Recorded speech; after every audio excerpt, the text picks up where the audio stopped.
बेटा बेटा हम ये 11th क्लास का सेकंड लेसन रीड करने जा रहे हैं और लेसन है हमारा पृथ्वी की उत्पत्ति एवं विकास। यानी पृथ्वी की उत्पत्ति कैसे हुई है और उसके बाद उसका विकास। तो सबसे पहले जाहिर सी बात है कि पृथ्वी की उत्पत्ति होगी, यानी किसी भी चीज़ की पहले उत्पत्ति होती है और बाद में उसका विकास होता है। तो हम आज पढ़ेंगे पृथ्वी की उत्पत्ति एवं विकास। तो पृथ्वी की जो उत्पत्ति के बारे में जो विचारधारा है बेटा, वो वैज्ञानिकों के अनुसार, दार्शनिकों के अनुसार, यानी अनेक परिभाषाएं या परिकल्पनाएं, यानी अनेक परिभाषाएं हैं। यानी पृथ्वी की उत्पत्ति किस प्रकार से हुई, अनेक वैज्ञानिकों ने और दार्शनिकों ने जो परिभाषा है वो अलग अलग प्रस्तुत की है। तो सबसे पहले बेटा, यानी किसी क्या नाम है, सबसे पहले जो पृथ्वी की उत्पत्ति की जो परिभाषा थी वो जर्मन दार्शनिक इमैनुएल कांट की थी, और जिसने 1796 ईस्वी में गणितिज्ञ लालेस ने इसका संशोधन किया। यानी जो परिभाषा थी बेटा, वो सबसे पहले एक जर्मन दार्शनिक, ये जहाँ पर मैं अंडरलाइन करती हूँ आप इनको ध्यान से याद भी रखें और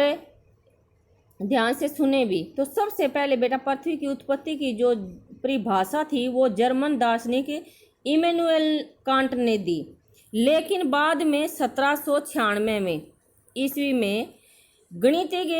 लाप्लेस ने इसका संशोधन प्रस्तुत, यानी इस परिभाषा में संशोधन प्रस्तुत किया। संशोधन प्रस्तुत का अर्थ है इसमें कुछ परिवर्तन किया, जो निहारिका परिकल्पना के नाम से जाना जाता है। तो आपने याद रखना है कि जो संशोधन है किसने किया, लाप्लेस ने। और इसने क्या संशोधन किया कि इसमें यानी निहारिका परिकल्पना के नाम से इसने इसका नाम दिया। इस परिकल्पना के अनुसार क्या था बेटा कि ग्रहों का निर्माण धीमी गति से घूमते हुए पदार्थों के बादलों से हुआ है। यानी इनका कहने का क्या अर्थ था कि शुरू में यानी जो हमारा ब्रह्मांड है उस पर जैसे ये गैसों से बने हुए बादल हैं, और ये बादल हैं, यानी जैसे इस परिकल्पना के अनुसार जो ग्रहों का निर्माण है धीमी गति में घूमते हुए पदार्थों से हुआ। यानी जो गैसों का निर्माण था तो ये धीमी गति से ऐसे यानी घूमते रहते थे, और घूमते रहने के कारण सूर्य से, यानी घूमते रहने के कारण इससे यानी को जो गुरुत्वाकर्षण बल है उसके कारण, यानी जो क्योंकि ये गैसों से बने हुए थे और गैसों से बने होने के कारण इसमें से जो कुछ गैस है निकल कर, यानी इधर जैसे बाहर निकल आती है, तो बाहर निकलने से ये ऐसे बट जाते हैं आपस में, और बट जाने के कारण ही ऐसा माना जाता है कि ग्रहों का निर्माण हुआ है। यानी ये नेवला, इसको गैसों का बादल या नेवला या निहारिका के नाम से भी जाना जाता है। और इसी से जब ये धीमी गति से निकलते थे तो घूमते थे, तो इनसे घूमते हुए बादलों से गैस निकल कर यानी विखंडित हो गई या खंडित हो गई, टुकड़ों में बट गई, जिससे यानी उसका ग्रह का निर्माण हुआ। और जो सूर्य को युवावस्था से बाद में 1900 ईस्वी में चैम्बरलेन और मोल्टन ने कहा कि ब्रह्मांड में एक अन्य भ्रमणशील तारा सूर्य के नज़दीक से गुजरा, और इसके परिणाम, यानी दूसरी जो परिभाषा है बेटा, दूसरी जो परिभाषा है इसके बाद, यानी यहाँ भी संतुष्टि नहीं हुई कि जो लपलेस ने यानी जो संशोधन करके इस परिभाषा में यानी कहा कि सबसे पहले जो गैस हैं, गैसों से ये जो बादल बने हुए हैं ऐसे, ये जो मैंने बताया है कि ऐसे ये घूमते थे, और इनसे जो ये तो नेवला यानी निहारिका या इसको गैसों के बादल भी कहा जाता है, और उनसे गैस आकर्षण बल के कारण गैस जो निकली और इससे यानी ग्रहों का निर्माण हुआ। लेकिन इतने से नहीं पता चला, इसके बाद बेटा 1900 ईस्वी में चैम्बरलेन और मोल्टन ने कहा कि ब्रह्मांड एक भ्रमणशील तारा है। यानी उसके अनुसार क्या है, चैम्बरलेन के अनुसार जैसे उसने कहा कि ऐसे, यानी पहले ऐसे सूर्य है, यानी उसने कहा क्योंकि सूर्य भी एक तारा है आपको पता ही है, उसने कहा कि ब्रह्मांड में एक भ्रमणशील तारा सूर्य के नज़दीक से गुजरा, और एक उसने बताया कि मान लीजिए ये सूर्य है और एक ये अन्य तारा है, एक ये अन्य तारा है, और ये जो तारा है धीमी धीमी गति से यानी घूमता है, और यह सूर्य के नज़दीक से निकला। और सूर्य के नज़दीक से निकलने के कारण जो गुरुत्वाकर्षण बल है बेटा, इससे सूर्य से जब ये सूर्य के नज़दीक से निकला तो सूर्य से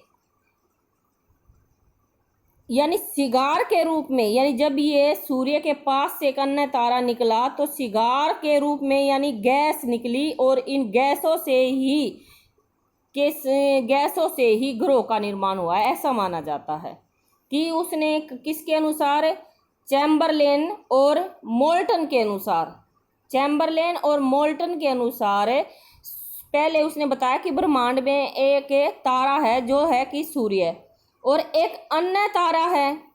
जब ये अन्य तारा सूर्य के पास से निकला घूमता हुआ तो सूर्य के अंदर से गैस के रूप में यानी सिगार में से जैसे गैस धुआं निकलता, तो इस तरह से जब ये पास से निकला तो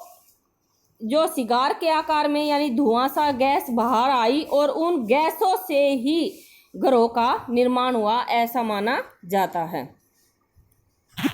इसके बाद है बेटा आपका ये लिख भी रखा है कि कुछ पदार्थ निकल कर बाहर आया, और वह तारा जब सूर्य से दूर चला गया तो सूर्य सतह से बाहर निकलता हुआ है पदार्थ सूर्य के चारों तरफ घूमने लगा, और धीरे धीरे संघनित या इकट्ठे होकर ग्रहों के रूप में परिवर्तित हो गया। पहले सर जेम्स जीन्स और बाद में सर हीरोल्ड जेफरी ने इस मत का समर्थन किया, यानी ऐसा ही यानी उन्होंने इसका समर्थन किया कि भाई इस तरह से ही पृथ्वी की उत्पत्ति हुई है। यद्यपि कुछ समय बाद तक सूर्य के साथ एक और साथी तारे के होने की बात मानते हैं, और इसके बाद बेटा 1950 में रूस के ओटो शिमिड व जर्मनी के कार्ल वाइजस्कर ने निहारिका परिकल्पना में संशोधन किया, यानी फिर भी इसके बाद भी यानी जो ये परिभाषा है इसके बाद भी किसने, इसके बाद भी बेटा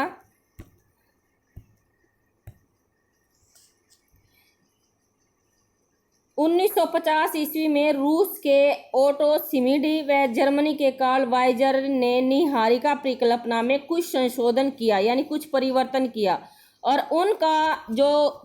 विचार था वो उसमें क्या था कि सूर्य एक सौर निहारिका से घिरा हुआ है। उसने क्या बताया, जैसे मान लीजिए कि ये सूर्य है और इसके चारों ओर ये नेवले या गैसों से बने हुए बादल हैं, यानी ये हो गया हमारा सूर्य, यानी सूर्य जो है निहारिकाओं से या गैस के बादलों से घिरा हुआ है। और जो ये घिरा हुआ है जिससे इसके बाद इसने बताया कि ये जो गैस के बादल हैं यानी बने हुए हैं हीलियम और हाइड्रोजन और धूल कणों से बने हुए हैं, और इन कणों के घर्षण से यानी जब ये घूमते हैं और आपस में जब इनकी टकराहट होती है या आपस में ये टकराते हैं तो इनके टकराने से एक चपटी तस्तरी की आकृति यानी इससे जब ये टकराते हैं तो आपस में टकराने से एक आकृति के बादल का निर्माण यानी एक आकृति का निर्माण होता है, और ये जो आकृति बनती है इन्हीं से ग्रहों का निर्माण